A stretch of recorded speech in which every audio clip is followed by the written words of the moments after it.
Welcome to the Voice of Putnam County Business. This is the podcast of the Putnam County Business Council, where we will be discussing all things related to Putnam County business climate and economic development in the county. We have with us our great host, Nick DeAndrea, General Manager of Park Board. He is a director of the Putnam County Business Council, and also Nat Prentice of Prentice Investment Management, LLC. Nat is also the president of the Putnam County Business Council and also president of the Cold Spring Chamber of Commerce. We will welcome our hosts right after a brief message from our sponsor. When Country Willow Furniture found people staying at home instead of furnishing their homes during the pandemic, the store worried about the loans that fueled their dramatic growth. But Tompkins Bank knew that solid relationships, like solid furniture, last far into the future. The value of a bank in your corner, the values of a bygone era.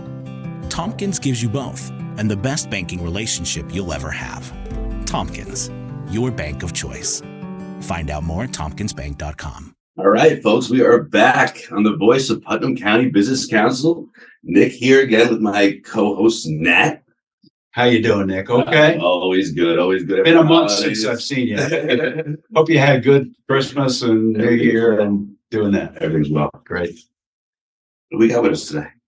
Well, we got another great business figure. Today our guest is Don Minichino, who is the commercial real estate director for and he's going to tell us what these initials mean for KW Commercial. Don, welcome. And that's a good place to start. Tell us about KW and tell us about, as best I can tell, you're on your third career here. Yeah. So tell us about the first two quickly, and how do they relate to the one you got now? Oh, that's a long story. Thanks for having me, by the way. I know this has been a few months in the making, and we've postponed it a couple of times. I've been just eagerly awaiting the calendar invite to get in here.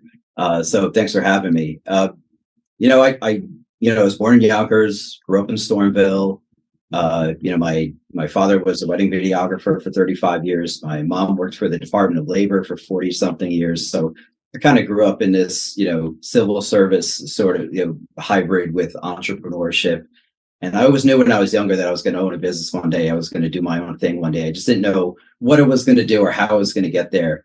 I was in Dutchess Community College for like 5 or 6 years, changed my major a few times, had some full-time jobs in between all that. And I didn't graduate, college until I was like 25, 26 with a business degree. And I was kind of like, okay, what do I do? And, I talked to some of my mentors at Mount St. Mary College in Newburgh, where I went, and, they're like, oh, marketing communications, we've got this great program here. You should, do this and get into that. And so, I started writing for Mid-Hudson News when I was younger. So I was a news writer, photographer, and that kind of got me into the public relations, marketing. So that's your first career, journalism. It was. And I did that a little bit during college, too. Hank Gross, who used to own Mid-Hudson News, he sold it a few years ago. He's like an uncle to me. Like him and my dad worked at WTZA in Kingston back in the day. Wow. My dad was his cameraman. He was the news reporter. So he got me into news writing a little bit. He introduced me to public relations. And, that's when I met Josh Summers from Focus Media out in Goshen.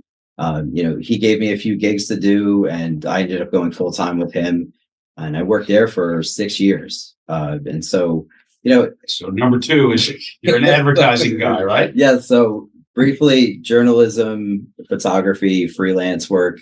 And somewhere in the middle of that, I was running my friend's auto mechanic shop for 3 years, doing all his finance. Get out of here. It was just like into a little bit of everything and just trying to figure out my way. And, so that got into marketing, public relations. And, I had a lot of clients who were in economic development and tourism, when I was an account executive doing advertising, so Ulster Tourism, we did some with Dutchess Tourism, Hudson Valley Economic Development Corporation.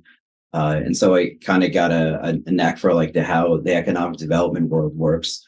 And, that's when I was like, okay, well, what's my next thing? What am I doing? And I just kind of like, I felt some connection to economic development. You're kind of like, you're helping people, you're helping businesses, you're helping your home kind of like grow a little bit, you're helping investment happen. And so that's when, this job with Think Duchess Alliance for Business had popped up as their head of business attraction, which was kind of like a hybrid marketing / real estate sort of position, even though I had no real estate experience at that point. They really wanted somebody with some marketing expertise. And Now, let me stop you. yeah. So that means when you say business attraction and economic development, you're Yeah. talking about bringing businesses who don't have a location in Dutchess County into Dutchess County? Correct. And most of it had to do with, taking a look at, not just the commercial real estate aspect of things, but also the workforce side of things. Right. Obviously, like we had a huge downsizing with IBM in the 90s. It hurt the whole region. Yeah. I think something like 30,000 jobs were lost. So, the early 2000s into the 2010s and even in the 2020s, we're still kind of recovering from that a little bit. And yeah, it was my job to attract businesses from outside of the region into Dutchess County. So, I spent a lot of time in New York City. I spent a lot of time in Philadelphia, DC, Dallas, a lot of these other like larger markets around the country, and kind of figuring out like, how can we bring some of this manufacturing back to the area? So, I had a few little success stories there. There was a, Crepini. That was one. Yeah. My favorite story to tell is Crepini. There was this crepe company that was based in What's Brooklyn. it called? Crepini. Crepini. Crepini. It's a crepe company. Yeah. They make Okay. crepes. They make Crepes and crepes. egg whites. That's all they do. But they were in Brooklyn. They had contacted us, and said, hey, we really want to stay in New York. We want to come out of the city. It's just getting too expensive down here. So we started showing them some sites over a few months, and then they kind of went dark for a while. And, I called them back, and, they're like, well, we got an offer from North Carolina. And I'm like, oh, how are we going to compete with that? Yeah. So, they showed us exactly what, North Carolina was offering them. And so that's when we got everybody back to the table. The owners of iPark up in East Fishkill, the old IBM campus, is where they were going to lease space. We got Central Hudson back to the table. We got New York State back to the table. And we're like, guys, like, here's the gap financially. This is what we're missing. This is what we have to do to get this done. And over the course of the next 6 months or so, all parties came to the table. Everybody kind of made some concessions. Some grant money came in. And, we were able to sign them on a long-term lease there. And since then, in the last 6-7 years now, they've, I think, doubled the square footage that they've taken at iPark. I think they employ more than 100 people there. And that's kind of like, that was like a fun success story to work on. And, I wish we had a few of those a year, but like attracting businesses to New York State in general, it's just really tough. So what was the key to that? You keeping all the parties talking to each other? Yeah, you almost kind of act like a general contractor. You're kind of like, okay, we need some lighting, efficiency lighting grants. Let me talk to Central Hudson, see what we can do. There might be tax incentives involved. So let's, talk to the IDA. Let's talk to Empire State Development. Let's see what else we can do. Are there other programs that we're not taking advantage of? And you kind of put this whole package together that makes it worth their while to stay here. It's a tough job. I'm gonna say Economic developers have a really tough job, and it's and it's an industry that's actually grown into itself. Like, a lot of people don't realize that you can actually get degrees in economic development these days. Like, you couldn't do that 10 years ago, but now all these colleges are realizing the value of, urban planners, city planners, economic developers. Yeah. And now you can get degrees in it. it's necessary. Yeah. I mean, to have somebody trained to, or at least have an interest in doing that, coming out of college is probably huge. Yeah.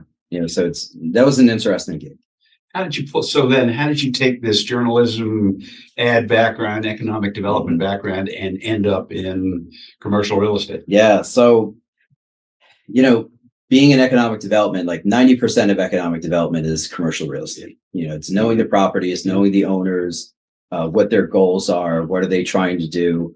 Because everyone's got to play, tenants, landlords, buyers, sellers, everyone's got an angle, everyone's got goals. And, I just kind of had this light bulb moment one day to where I was just kind of like, like, I'm doing commercial real estate without realizing it. And I'm getting to know all these property owners, and I'm getting to know how to do all these transactions. And And I was just kind of like, oh, like maybe this is my next thing. And so in summer 2019, I quit my job as an economic developer, and I just spent, my time full time taking the real estate class. And, I talked to a lot of brokers, in the area about the industry, what is really commercial real estate? And am I overthinking this? Like, is the opportunity a lot more than what I'm thinking about? And, I met with a handful of people, and, Steve Solomon and Tom LaPerche were involved in economic development in Putnam and Dutchess County for a long time and still are. And they kind of became my mentors, and they're the ones who convinced me to get into commercial real estate. And so that's how I ended up with Houlihan Lawrence Commercial for, the first 4 years of my career. Those guys taught me everything I know, but it's crazy because like it's 6 months into getting my license, the pandemic happened. Yeah, I was going to mention that. New York State, shut everything down. Real estate agents weren't allowed to cold call anymore. We weren't allowed to do showings. We weren't allowed to see people. We weren't allowed to do anything. And so suddenly all of us were kind of like twiddling our thumbs, like, oh, what do we do now? This is crazy. But, within a few months, you kind of figure out some different avenues, and you figure out like where the different asset classes are growing. Mm-hmm. Industrial development really started to blow up because everybody was stuck at home. So everyone was ordering food from home. They were ordering frozen foods, so all these cold storage warehouses were popping up all over the place. And so it's like, okay, that's the opportunity. I need to go towards that. So I got more involved in industrial development.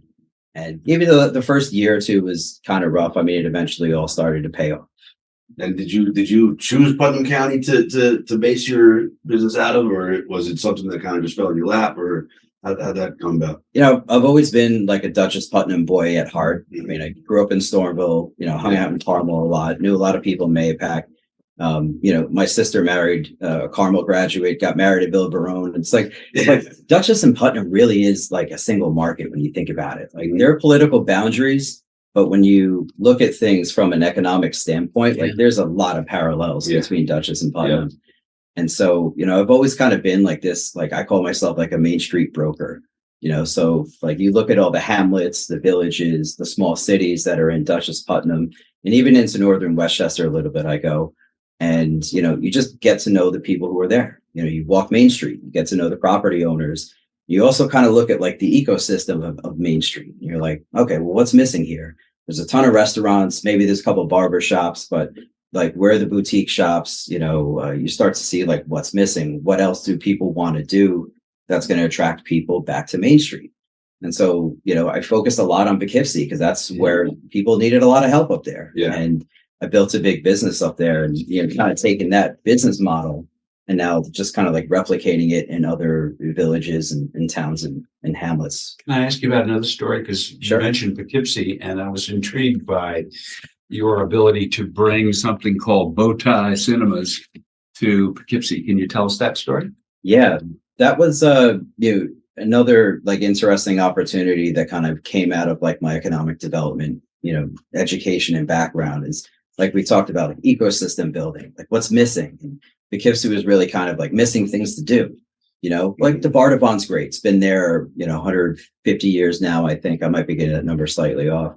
The convention center attracts a lot of events, a lot of comedians, singers, a lot of shows there. But as far as the people who like live in Poughkeepsie proper, there's not really much to do downtown. So it was missing kind of like a family fun sort of concept, bowling alley, maybe a small movie screen, arcades, some restaurants, food halls, like a place where like someone could take their kids almost every weekend and just do something different. Yeah. What we take for granted is that like most of us around here, like we're in the suburbs, we have cars, we can drive to the malls, we can drive to Route 9, we can drive to Route 6. But like a lot of people who live in urban areas like Poughkeepsie, they don't have cars. Yeah. So they need walkable, enjoyable things to do. And so, I started researching kind of like companies that do like a Dave & Buster's sort of a concept, but do it in smaller cities. A lot of those larger franchises, they're focused on, household income, density, things along those lines. They've got their metrics that they have to meet to open a store in a certain location, which is why they're all on Route 9 and not downtown. I met with Bowtie and a handful of other developers. And I'm like, these guys are developers who also own movie theaters, who also own restaurants and a few other things. And what they did up in Schenectady was built an entire downtown like mixed use project that was anchored by their cinema. And so I was like, this is exactly what we need in Poughkeepsie. And so I connected with them, a few times over the course of my economic development career. And when I got into brokerage, I was like, I need to really like bring these guys here. They need to see what's going on. And so, eventually we worked out a deal for 2 acres downtown. And, they kind of went into the planning phase. And unfortunately, the pandemic happened months after we closed on that property. And so what had the property been before? It was a lighting supply company for 80 something years. Yeah. And that industry, like a lot of others, kind of went to more of a warehouse sort of environment, versus a showroom environment. Like nobody goes into lighting showrooms anymore. It's just, an aging, side of the business. So it was, there was a sales crew from the lighting company still working in this 40,000 square foot building. There were like 5 or 6 people in this huge building. And so, I contacted the owners, and this was a large company based in Pittsburgh, I think. And, there was an opportunity there for them to divest, but also help their sales team stay local, because they were all local people who worked there. And so we helped them find a space nearby where they just rented some office space to keep the sales team there. They divested of this asset that was costing them, a ton of money in taxes and maintenance. Sure. And we brought in a new company to do something, new and innovative. Very cool. So that's what's cool about that is you talked about like the trickle down from, a big type of cinema all the way down to them being restaurants. Mhm. So when people think commercial realty, a lot of times they think big, right? It's a big box store or something massive. Doesn't necessarily have to be that, right? We're talking about businesses. We're talking about anything commercial. So Absolutely. Yeah. I mean, small business is the heart of Putnam County. and Bowtie is a small business, even though like at the time they owned 38, 39 of these independent locations up and down the East Coast. They're like a 3rd generation family owned business. Nice. I mean, they're a small business. They look big on paper, or they might look big to other people, but at the end of the day, it's still a family owned operation. They're their own contractors, their own developers. They have, I think there were more than 100 employees. I mean, if you add the cinema operations, you're talking probably over 1,000 employees. It's big, sure, yeah. But the development team was really strong, and it was fun working with them. And, unfortunately with the pandemic, the cinema business really kind of got, a little obstructed. Yeah. So they're still in the middle of planning something big there. They do want to do some sort of like a mixed use family entertainment concept. They might still do 1 or 2 screens there, but they are more focused on, something kind of like an arcade, bowling alley kind of a thing. I love hearing that. I spent 4 years of my life at Marist College. So I was at Poughkeepsie for 4 years, and that was 07 to 2010. And you're right. There wasn't really much, in that area where you're talking about, because I know it. But it's nice to hear that they brought that in. So that's real big news. Yeah, that was a fun So project. tell us about your current company, because you're no longer with Houlihan Lawrence. You're with this firm called KW. So tell us That little firm. Tell us more about KW. Yeah. Who are they? Where are they? How'd they come? How did you find them? How'd they find you? Yeah. So I mean, Keller Williams. That's what it's called. Yeah, Keller Williams is an international company. They're franchise based. And they're kind of geography based. So you kind of like you own a certain area geographically. I mean, you can recruit people from in and out of your geographic range, of your jurisdiction, so to speak. But, you kind of like buy territories, so I started to think last year about, I have this thing in my head, like every 5 years, I need to kind of like do something a little different. And I kind of like go back to the drawing board, and I'm like, okay, what do I like about the last 4 or 5 years? What do I not like about it? Do I like the industry I'm in? Do I like, the people I'm working with? You start, I don't know, I just kind of like take like a professional audit, I guess you can call it. And, it's kind of like itching for something more. So, okay, so I got into commercial real estate. I learned how to do real estate. And like, now I want to build a team. Like I want to build something with the knowledge that I've gained. And so, I started like looking around a little bit, and Houlihan Lawrence Commercial was a great organization to be with. I learned a lot. Still very close with Steve Solomon and Tom Perch, my mentors. but they're a Southern Westchester brokerage, and that wasn't really quite my coverage area. I needed somebody that was more focused on the Mid Hudson Valley, where I am. And that's when I started some conversations with Lou Cardillo, who owns 3 Keller Williams franchises, one in Bedford, Baldwin Place, which is kind of near Mahopac, and then one up in East Fishkill, and he was looking at another one just north of there too. And I realized there's entrepreneurship is all about opportunity, right? So his coverage area on his 3 locations matches my coverage area as a real estate agent perfectly. It's completely identical. He really had no one running the commercial division in his offices. 150 agents, all residential for the most part. A few people dabbling in commercial, but he came to me and said, I really want to build the commercial division in my offices, and I need somebody to lead that effort. Are you up to that task? Is that what you want to do? And I was like, yeah, that's exactly what I want to do. It's just sometimes, God just puts something in front of you and you're just kind of I have to listen. I have to do this. I can't say no.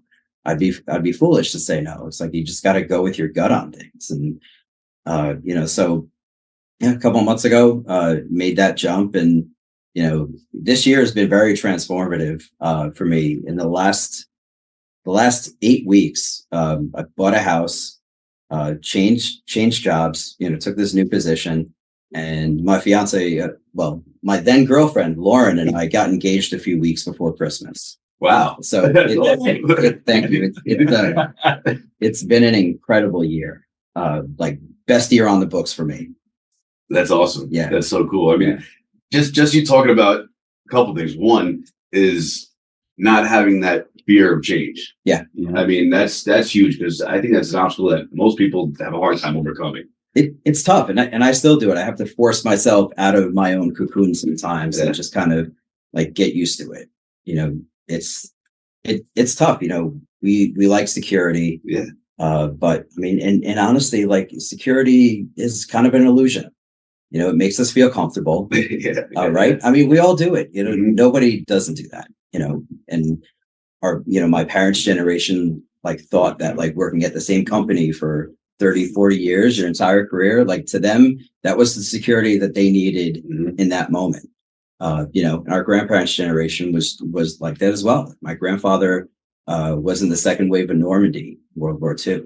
And he was one of the only people to survive in his platoon. Wow. And so he came home and he drove a cement truck the rest of his life because that gave him security. Well, he had none before that. That gave him the comfort of knowing that, yes, I'm going to go to work and I'm going to come home every day and see my kids and see my grandkids and all that stuff. And, we're kind of, it still is for a lot of us. A lot of us do like that 9 to 5. And I tried that for a while, and, it just it wasn't who I was. That's probably the difference between an entrepreneur and somebody who's not. Exactly. And the generations before us, they gave us that opportunity that we have now. Yeah. They made that sacrifice. And we have to realize that, sometimes I talk to my peers, and I'm 42 and I talk to people who are 24, 25, and I shake my head sometimes. My parents used to shake their heads at us. What are you doing? Why would you do this? And you have to make them realize how much sacrifice came before you for you to be able to have these freedoms that you have now. And, your parents sent you to college and your grandparents sent them to college. And, you need to realize that this is advantage. This is something really special and unique. And, hopefully they realize that. So, Don, there I am. I'm a relatively new broker in the Keller Williams offices that you're associated with. And I figure I'm going to ring you up one day, try to get you to teach me some things. Where do you start with that kind of a conversation? Oof. Being a commercial real estate agent is tough. A lot of people see, they see clips on social media or in the news that, this big box store, this big development happened, and all those brokers are all making all this money and they're getting rich and all these things. They don't see that the years of development time that went behind that, but being a commercial broker, it's really all about your network, and it's about networking, and it's about advising people. not just like hard selling all the time. Like, as trained salespeople, like we are told, yes, you make money by volume and you make money by selling units of something, but at the end of the day, it's relationship building. It's who you're doing work with, who you're doing work for. And really, like, what are you teaching them? Like I've talked myself out of listings before because I've realized that like a potential client really doesn't need a broker. They didn't need me. They knew enough about the industry to do something without needing to hire somebody else to do it. And, I went into that thinking I was going to get a listing, and I left the appointment literally like telling them, you don't need me, but like they take that advice like under consideration for the future. And they realize like, hey, like this guy could have signed this listing agreement with me and just done this and just made some money and, and just got on to the next thing. But like he gave me some great advice. And like that's important when you're a salesperson in any regards. And as commercial real estate practitioners, like that's our job is to advise people. And sometimes you're advising them on whether or not they really need a broker. Yeah. What are your goals? What are your intentions? What do you need to do? I mean, I feel like that kind of attitude and that honesty that you had or have is something that comes back to you tenfold. I mean, at some point down the line, there's going to be somebody's going to say, hey, you know what? Don came here, he shot to me straight, and you got to use this guy because, he saved me a ton of money, and I really didn't need him. I didn't know that. It comes back. Yeah, being an entrepreneur in general, your reputation is everything. For sure. Yeah. So if you're just honest and genuine with people, it will come back tenfold. Yeah, agreed. What is your soon-to-be wife's career? Is she also in the real estate business? She is an artist extraordinaire. She is a graphic designer, a photographer. She builds websites. She's also a painter, as well as a children's book illustrator. She does it all. She does. She makes me look lazy. One of these days, you're going to retire and rely on her to do it all for you. That's awesome. That's like everything. But you've got 3 or 4 more careers to do before then, right? Well, I'm hoping this is it. Sometimes, like I said, every 5 years I kind of rethink things. But I feel like everything that I've done has kind of led up to where I am now, and I'm hoping to stick around in this industry for a while. It's a lot of fun. I'm enjoying it. Come back to Putnam County for just a minute, because I know you're associated with the Putnam County Economic Development Corporation. And in fact, I think you told us that you've recently been named vice chairman of that organization. Yes, I've been on that board for, I think, just over 3 years, 3.5 years now. And, it's fun. You kind of, I get to kind of like, build the economic development apparatus a little bit, kind of like what we did in Dutchess. Are you back in trying to attract businesses to come to Putnam County? Is that what? Yeah, we're looking at a couple of different programs, and obviously with, the new county executive on board too, everyone's kind of goals and strategies are shifting a little bit right now. So, but it's fun. You get to kind of take a look at the county and say, okay, well, you've got these towns and these hamlets, and you've got these industrial areas along the interstates. What do we need to attract jobs and investment? Who really needs the help? So it kind of takes me back to what I was doing in Dutchess, and kind of taking that holistic approach to, Putnam as an economy. And you're really thinking about like, okay, Brewster's got this project going on, Carmel's got this, what's missing? So like as a board member, it's kind of fun because you get to kind of like reshape that strategy a little bit. Yeah. Do you see some growth coming into Putnam County in the near future? Yeah. I mean, the hamlets are great. I mean, Carmel and Mayapack, Cold Spring. I mean, those are beautiful. Yeah. Very well preserved, but bustling town centers. Along the highways, the industrial development it's just been incredible. For a long time, like Northern Westchester in Orange County got all the attention. Mm-hmm. And, finally, like Putnam County is getting some attention, kind of shaking these developers and going like, we're right near 684 and 84. Yeah. Why do you keep looking past Putnam County? Yeah. And, it just comes down to land. It comes down to, taxes, cost of construction, cost of the workforce is a huge concern for a lot of companies. So you kind of take a regional approach, and you start to realize that a lot of the workers who were in these warehouses here, they live in Danbury, they live in Poughkeepsie. Some of them are even coming up from the Bronx to work in some of these warehouse and manufacturing operations up here. So it's a holistic conversation, and it's fun. I like economic development. It's something that I'm hoping to stay involved in for a long time. And Putnam County's been really good to me. I've done a lot of deals down here, and a couple of adaptive reuse projects, kind of very similar to Bowtie, up in Poughkeepsie.